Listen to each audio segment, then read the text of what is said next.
Dawn broke over the Gurukul at the 5th hour of the first prahar, to the chirping of birds. Even as the nocturnal forest creatures returned to their daytime shelters, others emerged to face the rigors of another day. The 4 Ayodhyan princes, though, had been up and about for a while, having swept the Gurukul.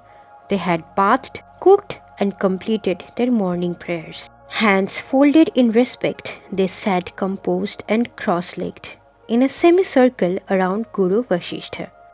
The teacher himself sat in Padmasan, the lotus position, on a raised platform under a large banyan tree. In keeping with tradition, they were reciting the Guru's Strotam, the hymn in praise of the teacher, before the class commenced.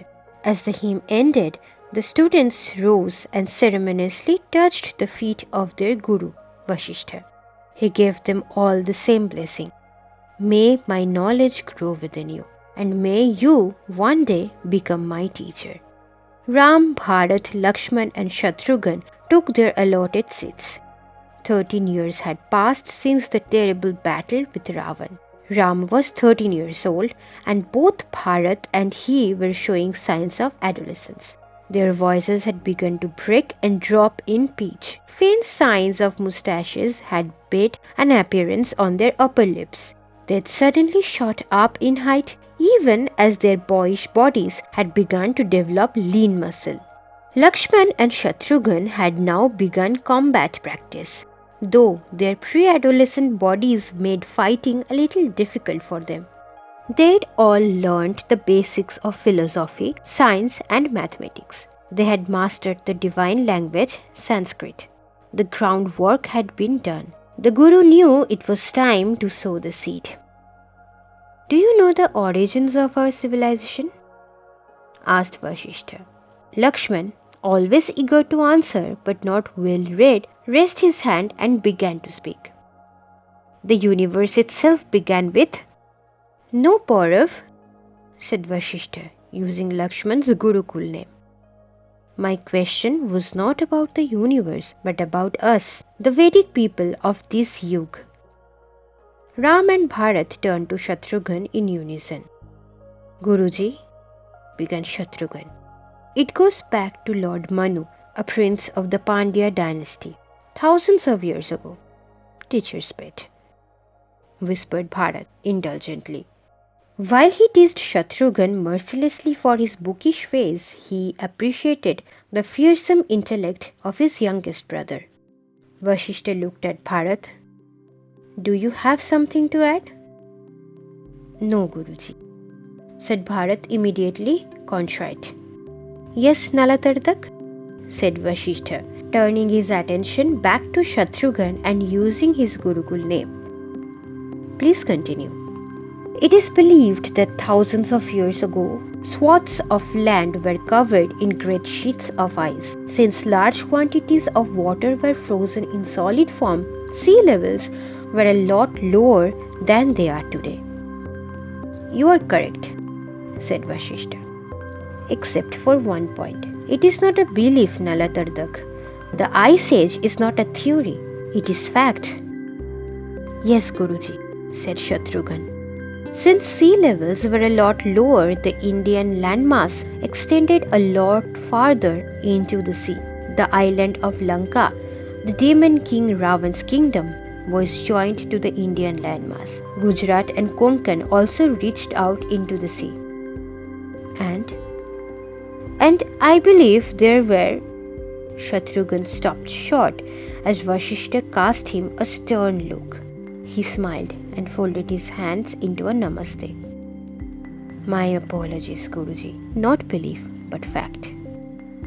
Vasishtha smiled. "Two great civilizations existed in India during the Ice Age. One in the southeastern India called the Sangam Tamil, which included a small portion of the Lankan landmass, along with large tracts of land that are now underwater. The course of the river Kaveri was much broader and longer at the time. This rich and powerful empire was ruled by the Pandya dynasty. And The other civilization, Dwarka, spread across large parts of the landmass, off the coast of modern Gujarat and Konkan. It now lies submerged. It was ruled by the Yadav dynasty, the descendants of Yadu. Carry on. Sea levels rose dramatically at the end of the Ice Age. The Sangam Tamil and Dwarka civilizations were destroyed. Their heartland now lying under the sea. The survivors, led by Lord Manu, the father of our nation, escaped up north and began life once again. They called themselves the people of Vidya, knowledge, the Vedic people. We are their proud descendants. Very good, Nalatardag, said Vashishta. Just one more point. The Ice Age came to an abrupt end in the time scale that Mother Earth operates in. But in human terms, it wasn't abrupt at all. We had decades, even centuries of warning, and yet we did nothing. The children listened with rapt attention. Why did the Sangam Tamil and Dwarka, clearly very advanced civilizations, not take timely corrective actions? Evidence suggests that they were aware of the impending calamity. Mother Earth had given them enough warning signs. They were intelligent enough to either possess or invent the technology required to save themselves. And yet, they did nothing. Only a few survived, under the able leadership of Lord Manu. Why? They were lazy, said Lakshman, as usual jumping to conclusions. Vashishta sighed. Paurav, if only you'd think before answering. A chagrined Lakshman fell silent. You have the ability to think, Paurav, said Vashishta. But you're always in a hurry. Remember, it's more important to be right than to be first. Yes, Guruji, said Lakshman, his eyes downcast. But he raised his hand again. Were the people debauched and careless? Now you're guessing, Paurav. Don't try to pry upon the door with your fingernails. Use the key. Lakshman seemed nonplussed. Do not rush to the right answer, clarified Vashishta. The key always is to ask the right question. Guruji, said Ram. May I ask a question? Of course, Sudas, said Vashishta. You said earlier that they had decades, even centuries of warning. I assume the scientists had decoded these warnings? Yes, they had. And had they communicated these warnings to everyone, including the royalty? Yes, they had. Was Lord Manu the Pandyan king or a prince at the time? I have heard conflicting accounts. Vashishta smiled approvingly. Lord Manu was one of the younger princes. And yet it was he and not the king who saved his people. Yes. If anyone other than the king was required to lead the people to safety, then the answer is obvious. The king wasn't doing his job. Bad leadership then was responsible for the downfall of Sangam Tamil and Dwarka. Do you think a bad king is also a bad man? Asked Vashishta. No, said Bharat. Even honorable men sometimes prove to be terrible leaders. Conversely, men of questionable character can occasionally be exactly what a nation requires. Absolutely. A king need be judged solely on the basis of what he achieves for his people. His personal life is of no consequence. His public life, though, has one singular purpose: to provide for his people and improve their lives. True, said Bharat. Vashishta took a deep breath. The time was ripe. So, does that make Raavan a good king for his people? There was stunned silence. Ram wouldn't answer. He hated Raavan viscerally. Not only had the Lankan devastated Ayodhya, he had also ruined Ram's future.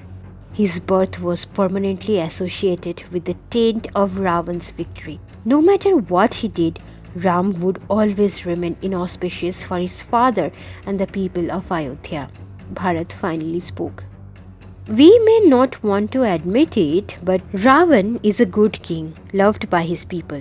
He is an able administrator who has brought prosperity through maritime trade, and he even runs the seaports under his control efficiently. It is fabled that the streets of his capital are paved with gold, thus earning his kingdom the name Golden Lanka. Yes, he is a good king. And what would you say about a very good man? A king who has fallen into depression? He has converted his personal loss to that of his people. They suffer because he does. Is he then a good king? It was obvious whom Vasishtha was referring to. The students were quiet for a long time, afraid to answer. It had to be Bharat who raised his hand. No, he is not a good king. Vasishtha nodded. Trust the boldness of a born rebel. That's it for today. Vasishtha brought the class to an abrupt end, leaving a lot unsaid. As always, your homework is to mull over our discussion.